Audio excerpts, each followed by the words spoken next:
ভোলার রাজাপুরের জমি দখলকে কেন্দ্র করে প্রতিপক্ষের গুলিতে এক কৃষক আহত হয়েছেন। আহত কৃষককে ভোলা সদর হাসপাতালে ভর্তি করা হয়েছে।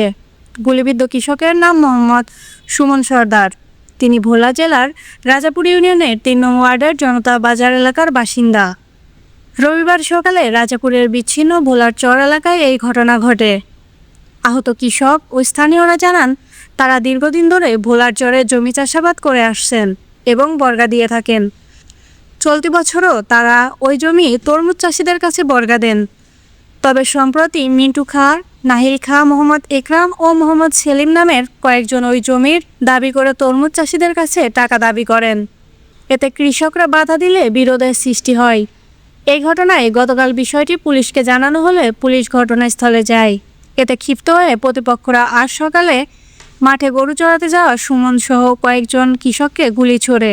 এতে সুমন সর্দার গুলিবিদ্ধ হন। পরে স্থানীয়রা তাকে উদ্ধার করে ভোলা সদর হাসপাতালে ভর্তি করেন।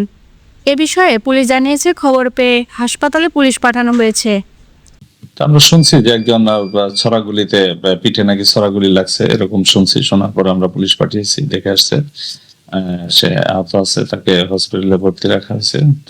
যিনি ভিকটিম তিনি সাক্ষাৎকার দিয়েছেন জমি জমা সংক্রান্ত বিরোধের জেরে। এখানে তিনি তার বক্তব্য তুলে ধরেছেন যে জমি জমা সংক্রান্ত বিরোধ নাকি আছে, এখানে বিভিন্ন গ্রুপ আছে। এই ব্যাপারে আমরা কোনো অভিযোগ এখনো পাইনি। প্রাথমিকভাবে জানা গেছে জমি সংক্রান্ত বিরোধের জেরেই কৃষককে গুলি করা হয়েছে। তবে এখনও থানায় কেউ লিখিত অভিযোগ দেয়নি। অভিযোগ পেলে আইনগত ব্যবস্থা নেওয়া হবে বলে জানিয়েছে পুলিশ। দিশা খাতুন, বিপিসি নিউজ।